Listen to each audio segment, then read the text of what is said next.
decades, surveillance looked like surveillance. You could usually spot the camera on a wall, inside a store, at airports, or simply inside your phone. And because you could see it, you could respond to it. You knew when you were being watched. But what happens when the camera starts looking exactly like a normal pair of glasses? Because that's the shift now beginning around the world. Artificial intelligence is no longer staying inside screens. It's moving into human vision itself. The next generation of AI devices no longer look like technology. They look ordinary like sunglasses, and that changes something fundamental, because when technology becomes invisible, observation becomes invisible too. Welcome to Perspectives. Today we look at the rise of AI smart glasses, the growing backlash surrounding them, and why a recent incident inside a Pune examination hall may actually reveal where the future is heading. For the last 2 years, artificial intelligence mostly lived on screens. Through chatbots, apps, and search engines, people typed into AI systems and waited for responses. But now, the technology industry wants AI to move beyond the phone entirely. And the next battleground is wearable computing. Companies across the world are racing to build AI-powered smart glasses capable of recording video, answering questions, translating conversations, and interacting with the world around users in real time. This idea is simple.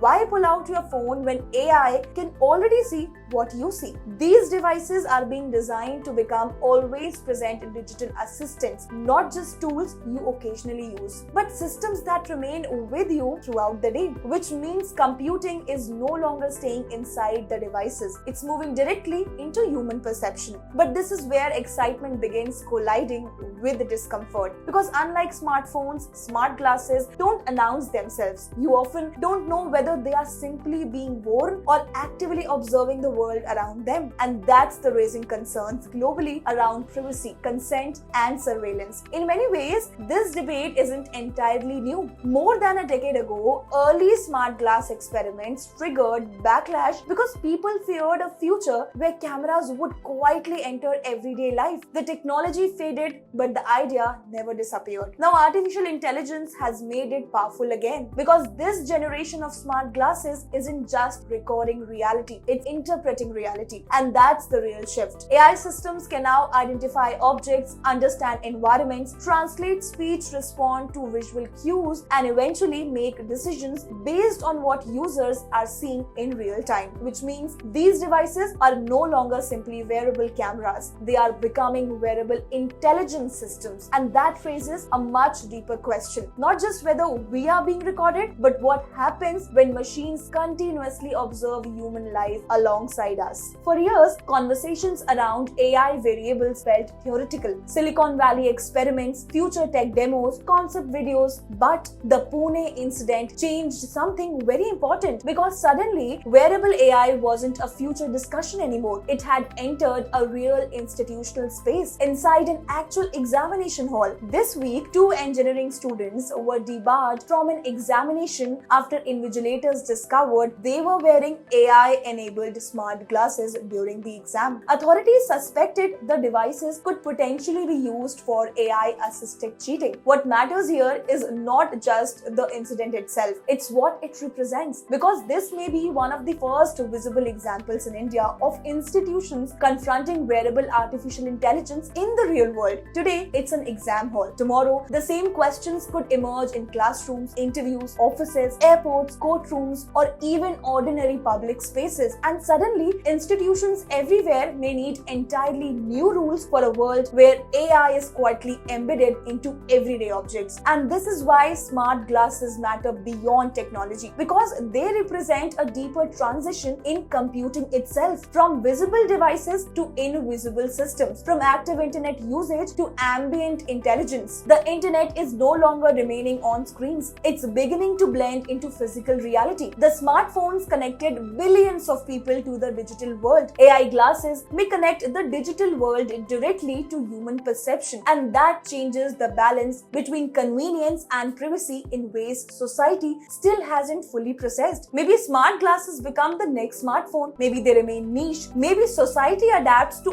always on AI observation, or maybe it pushes back against it once again. But one thing is already clear: the next era of artificial intelligence may not feel like technology at all. It may simply feel like everyday life, until one day we realize the world around us has quietly become computable. Ladies and gentlemen, this has been Perspective. I am your host Ankita. Keep watching Perspective for more such stories.